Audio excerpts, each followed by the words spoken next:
Hello teacher aspirants, मेरा नाम है शुभम कुमार और टीआरई 2 में मैंने हासिल किया है रैंक 15। सीटेट में भी मेरा 127 मार्क्स है और ये एमआरएस भी मैं क्वालिफाई कर चुका हूँ। तो ये बेसिकली वीडियो होने वाला है टीआरई 3, 4, 5 जो भी हैं, जिनको भी सिलेबस के बारे में अच्छे से प्रिपरेशन है, स्ट्रैटेजी, एग्ज़ाम पैटर्न और नोट्स चाहिए, उनके बारे में ये होने वाला है। इस वीडियो में मैं पूरे अच्छे से डिस्कस करूँगा कि क्या आपका स्टडी प्लान होना चाहिए जिससे आसानी से आप मेरी तरह अच्छा रैंक हासिल कर सकते हैं।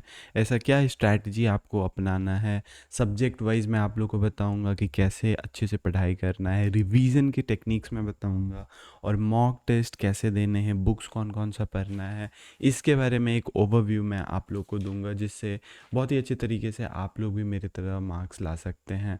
तो ये चैनल को सब्सक्राइब कर ले क्योंकि आगे भी मैं बीपीएससी टीआरई से रिलेटेड कंटेंट डालते रहूँगा जिससे आप लोग अपना अच्छे से यूज़ करके अपना सक्सेस में थोड़ा सा भागीदार बन सकते हैं। शुरुआत करते हैं इसके एलिजिबिलिटी कंडीशन पे कि कौन से लोग भर सकते हैं फॉर्म्स। तो मैं कमेंट बॉक्स में आपको पिन डाउन कर दूंगा, वहाँ पे व्हाट्सएप और टेलीग्राम का चैनल का लिंक है जहाँ पे आप लोग को ये जो भी मैं यहाँ पे पीडीएफ डाल रहा हूँ और जो भी प्रॉपर नोटिफिकेशन है वो वहाँ पे आप लोग को मिल जाएगा। करंट न्यूज़ के साथ जो भी न्यूज़ आते हैं मैं वहाँ पे सबसे पहले अपडेट कर देता हूँ। तो सबसे पहले जब एग्जामिनेशन हम लोग देने की बात करते हैं तो देखते हैं एलिजिबिलिटी क्या है। तो इसमें 2-3 सेक्शन में बटा हुआ है ये बीपीएससी टीआरई का। तो एक हो गया आपको पीआरटी का सेक्शन है और दूसरा हो गया मिडिल स्कूल और टीजीटी पीजीटी। तो पीआरटी और मिडिल स्कूल में थोड़ा सा सिमिलैरिटी है, इस दोनों को डीएलएड के बच्चे लोग भर सकते हैं। बट प्राइमरी वाले में आपको 12th बस चाहिए, लेकिन मिडिल स्कूल वाले में आपको डीएलएड बीएड के साथ ग्रेजुएशन भी चाहिए। एक बात और है कि सीटेट दोनों में पास होना चाहिए। अगर आप पीआरटी का भर रहे हैं तो 1 to 5 का सीटेट पास होना चाहिए, मिडिल में भर रहे हैं तो 6 to 8 का सीटेट पास होना चाहिए। वहीं टीजीटी का अगर हम लोग बात करते हैं तो टीजीटी के लिए आप लोग को नहीं ज़रूरी है डीएलएड होना, जो भी बीएड हैं और साथ में उनका सब्जेक्ट है उस सब्जेक्ट से भर सकते हैं। हाँ, इस सब्जेक्ट में एक बात बहुत ही मायने रखता है कि आखिर आपका सब्जेक्ट कम्बिनेशन क्या है, क्योंकि ये बार बार क्वेश्चन उठता है कि जिसका सब्जेक्ट कम्बिनेशन नहीं रहता है बहुत कोई बाहर हो जाते हैं। तो एक बार मैं ओवरव्यू बता दे रहा हूँ आप लोग को, क्योंकि प्राइमरी में तो कोई सब्जेक्ट कम्बिनेशन चाहिए नहीं लेकिन साइंस के लिए चाहिए। साइंस में अगर आपका जूलॉजी, बायोलॉजी और केमिस्ट्री, बॉटनी होगा तो ही आप लोग साइंस ले सकते हैं। एसएसटी में आप लोग को हिस्ट्री या ज्योग्राफी पढ़े होना ज़रूरी है, उसके साथ ही कोई पेपर हो, 2 पेपर होना चाहिए। और मैथ्स में आप लोग को ज़रूरी है, मैथ के साथ फिज़िक्स पढ़े होना ज़रूरी है, तभी आप लोग एग्जामिनेशन में फॉर्म भर पाएंगे। टीजीटी पीजीटी, टीजीटी का मैंने बात किया, 6 to 8 का मैंने बात किया। अब अगर हम लोग देखते हैं एग्ज़ाम पैटर्न के तरफ, तो यहाँ पे पीआरटी का एग्ज़ाम पैटर्न थोड़ा सा अंतर है। पीआरटी में आप लोग को पीआरटी का, मिडिल स्कूल का, टीजीटी पीजीटी का, सब कोई का अगर हम लोग देखेंगे तो इसमें 30 नंबर का पूछता है लैंग्वेज, तीनों को ही में 30 नंबर का लैंग्वेज है जो कि अहर्ता है, बस उसमें बस पास करना मायने रखता है। तो 21 नंबर का आप लोग को हिंदी पूछेगा उसमें और 9 नंबर का इंग्लिश पूछा जाता है, जिसमें से आप लोग को 30% लाना है। तो 9 मार्क्स आप लोग को एटलीस्ट स्कोर करना है, जिसके बाद आप लोग इस एग्जामिनेशन में एलिजिबल हो जाओगे आपका कॉपी चेक होने के लिए। जब ये आप लोग पास कर जाओगे तो 120 मार्क्स में आपका कॉपी चेक होगा। तो अब 120 मार्क्स में जो पीआरटी का पेपर है उसमें कोई ऐसे स्पेसिफिक सिलेबस डिफाइंड नहीं है कि यही आप लोग को पढ़ना है। उसमें सारा कुछ है, मैथमेटिक्स है, रीजनिंग है, जीएस है, करंट अफेयर है, हिस्ट्री है, ज्योग्राफी है, सारे पेपर्स हैं, साइंस है। बट मिडिल स्कूल में आपको इस चीज़ पे थोड़ा पाबंदी मिलता है। इसमें 2 पार्ट में मिडिल स्कूल टीजीटी और पीजीटी, इसमें जो 120 नंबर आपका है जिस पे मेरिट बनेगा वो थोड़ा सा डिफाइंड हो जाता है, जिसमें 40 नंबर का जीएस आप लोग से पूछेगा और 80 नंबर का उसमें आपका जो सब्जेक्ट नॉलेज है वो पूछा जाएगा। अगर हिंदी से आप हैं तो हिंदी का सब्जेक्ट नॉलेज पूछा जाएगा, इंग्लिश से हैं तो आप लोग इंग्लिश से पूछा जाएगा। टीजीटी पीजीटी में भी सेम चीज़ होगा, 80 नंबर का आप लोग से सब्जेक्ट नॉलेज पूछा जाएगा और 40 नंबर का जीएस पेपर पूछा जाएगा। अगर हम लोग बात करें कि इसमें अगर हम लोग को सक्सेस हासिल करना है, अगर अच्छा नंबर लाना है, तो एक स्टडी प्लान का आप लोग को ज़रूरत है, जो कि बहुत अच्छे से आप लोग का तैयारी कराएगा और इजीली आप लोग को इसमें एंट्री दिलाएगा। मंजिल मिले ना मिले ये तो मुकद्दर की बात है, हम कोशिश भी ना करें ये तो गलत बात है।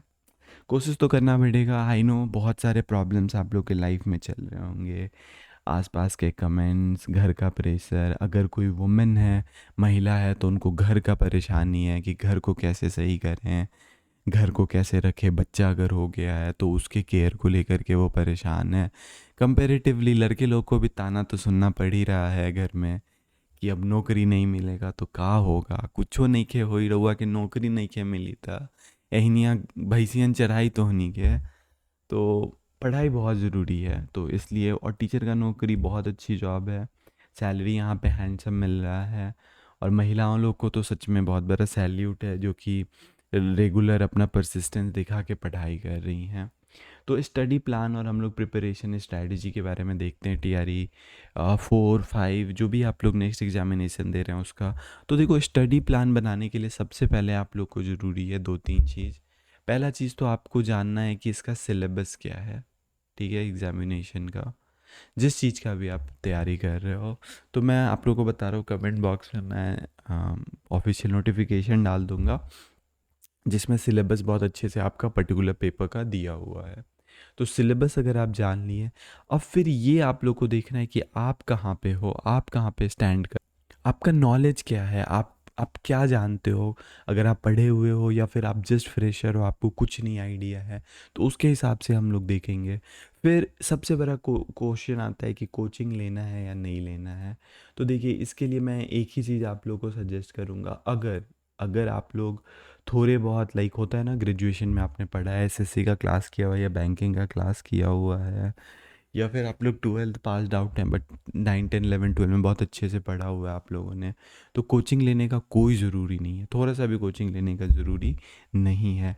लेकिन हाँ, अगर आप लोग को डाउट लगता है तो आप लोग कोचिंग ले सकते हो। कोचिंग ले करके भी फ़ायदा ही होता है, एक आप लोग को पीयर ग्रुप मिल जाएगा जिसमें आप लोग डिस्कशन कर सकते हो, न्यूज़ व्यूज़ मिल जाएगा, थोड़ा आसपास देखोगे अरे यार वो पढ़ रहा है तो आप पढ़ने का स्वतः मन करता है। फिर तीसरा चीज़ पे डिपेंड करता है कि अब कितना टाइम है एग्ज़ामिनेशन पे। और हम लोग भी कोशिश करेंगे कि इस चैनल पे रेगुलर हम लोग भी कंटेंट अपलोड करते रहें जिससे आप लोग को फ़ायदा मिले। अब यहाँ पे हम लोग देखते हैं कि सिलेबस क्या हम लोग जान लिए पहले, उसके बाद अब बुक्स हम लोग देखेंगे। तो देखिए, बुक्स का क्या है ना कि आपको अब कितनी किस किस जगह पे आप लोग को बुक्स चाहिए उसके बारे में सबसे बड़ी बात है। तो सबसे पहले मैं ये बता दूं कि 3 4 जगह है। एक तो आपको नॉलेज के लिए बुक्स चाहिए, जो आप लोग सब्जेक्ट का प्रिपरेशन कर रहे हो उसका नॉलेज चाहिए। तो नॉलेज के लिए सबसे पहले अगर आपको कोई बुक पढ़ना है तो वो एनसीईआरटी आप लोग खरीद लीजिए। और आगे हम लोग देखेंगे रिवीजन के लिए कौन सा चाहिए, तो रिवीजन का स्ट्रैटेजी भी हम लोग थोड़ा बहुत देखेंगे, फिर टेस्ट के बारे में भी हम लोग बढ़ेंगे आगे। बट उससे पहले मैं बता दूं, अगर आप लोग 8 घंटे 2 महीने 3 महीने रेगुलर पढ़ाई करते हो तो ये बहुत संभवतः कोशिश है कि आप लोग का रिज़ल्ट आराम से होने का संभावना है। तो देखिए, अब हम लोग यहाँ पे देखते हैं, मेन चीज़ है कि आखिर हम लोग को सिलेक्शन मिले तो मिले कैसे। क्योंकि जैसा ज़माना चल रहा है, आसपास का कमेंट वमेंट जो भी है उसमें तो बहुत ही दिक्कत है। तो ये हम लोग देखते हैं कि देखो, बुक्स हम लोग को पढ़ना है, तो अब बुक कौन सा हम लोग पढ़ेंगे बुक को, क्योंकि जीएस हम लोग देख रहे हैं तो जीएस का सबसे पहले हम लोग देख लेते हैं कि जीएस में कौन कौन सा बुक पढ़ना है। इसके लिए मैं डेडिकेटेड वीडियो भी बनाया हूँ, बट यहाँ पे मैं ऊपर ऊपर तो आप लोग को बताने का कोशिश कर रहा हूँ। तो जो मैथ है इसके लिए मैं हमेशा से बोलते आ रहा हूँ कि TRE 1 TRE 2 TRE 3 का आप लोग PYQ से काम चला लीजिए। PYQ देखिए किस टाइप के क्वेश्चंस पूछ रहे हैं एंड फिर उसी टाइप के क्वेश्चंस पूछेंगे, तो उसी का बस प्रैक्टिस कर लीजिए। करंट अफेयर का मैंने 2 आप लोग को चैनल बताया था, बस 6 महीना पुराना आप लोग को करंट अफेयर पढ़ना है और उस पे नाम मैंने बताया था आप लोग को। करंट अफेयर अपडेटेड करके हैं जो मंथली कंपाइलेशन निकालते हैं, साथ में उत्कर्ष क्लासेस है जो मंथली कंपाइलेशन निकालता है। मॉडर्न हिस्ट्री के लिए बहुत ज़रूरी है आप लोग को कि लूसेंट है, उसमें लूसेंट में बॉक्स बना बना के दिया हुआ है, प्रॉपर मूवमेंट्स के नाम है, साथ में उसमें दिया हुआ है कि एक टोटल टाइम फ्रेम दिया हुआ है, तो वो आप लोग को जानना ज़रूरी है। साइंस के लिए एक बार फिर मैं बोलूँगा कि अगर एनसीईआरटी पढ़ सकते हो तो एनसीईआरटी, नहीं तो लूसेंट का पहले बायोलॉजी सेक्शन कंप्लीट करें, फिर आप लोग जाइए केमिस्ट्री पे, देन फिर फिज़िक्स पे। पॉलिटिकल और ज्योग्राफी का मैं एनसीईआरटी रिकमेंड करूँगा आप लोग को। अब जब बात आती है टीजीटी की, ये तो मैं ये जितने चीज़ थे जीएस पेपर का भी मैं बताया आप लोग को, और साथ में पीआरटी का भी मैंने बताया, पीआरटी में भी ये सारे सिलेबस हैं। अब देखिए बात करते हैं हम लोग टीजीटी पीजीटी का। तो जहाँ पे टीजीटी का बात है, एनसीईआरटी और एससीईआरटी उसमें दिया रहेगा टीजीटी वाले में। तो सबसे पहले आप लोग को एनसीईआरटी पढ़ना है। अगर आप लोग 9-10 का प्रिपरेशन कर रहे हैं तो फोकस आपको 10th का रखना है। जब 10th कंप्लीट हो जाए तो फिर आप लोग को 9th का पढ़ना है। और फिर अगर आप लोग के पास कोचिंग के नोट्स हैं, अगर कोचिंग कर रहे हैं तो वहाँ से कीजिए। मैं भी टेलीग्राम ग्रुप पे और व्हाट्सएप ग्रुप पे कोशिश करूँगा कि डालते रहने का नोट्स वोट्स, तो वहाँ से भी आप लोग नोट्स पढ़ाई कर सकते हैं।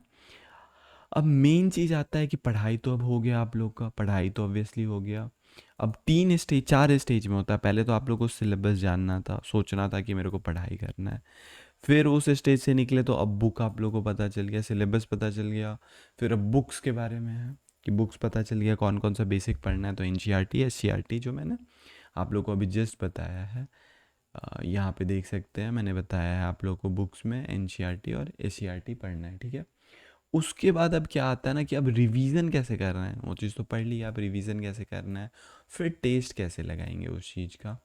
तो इस चीज़ के बारे में मैं मतलब बहुत अच्छे से आप लोगों को क्लियरली बताता हूँ कि रिवीजन करने का 2-3 तरीका होता है। तो पहला है, या तो आपके पास जो नोट्स बना है उस नोट से आप रिवीजन कर लो। दूसरा है कि आप चैप्टर वाइज एमसीक्यू देखो। अभी चैप्टर वाइज एमसीक्यू कहने का मतलब क्या है कि इससे रिवीजन भी होगा आप लोग का और एक क्वेश्चन बैंक तैयार होते चलेगा। कोशिश करूँगा मैं चैप्टर वाइज एमसीक्यू इसी में डालने का। तो आप लोग कमेंट बॉक्स में बताएं कि आप लोग को चाहिए चैप्टर वाइज एमसीक्यू, या फिर नहीं चाहिए, नहीं चाहिए तो भी लिखना कि चाहिए। हाँ, तो चैप्टर वाइज एमसीक्यूज यहाँ पे करने से क्या होगा ना कि उस चैप्टर के जितने भी आप लोग को पढ़े हुए और जितने भी प्रॉब्लम्स हैं वो सारे कंसेप्ट क्लियर हो जाएंगे उससे। फिर लास्ट में आता है, जब आप रिवीजन भी अब कर लिए हो, अब क्या करना है। तो लास्ट का जब 30 दिन बचेगा या 20 दिन बचेगा, उसमें अपन लोग को एक ही काम करना है, ऑनलाइन टेस्ट लगाना है और या फिर ऑफलाइन टेस्ट लगाना है।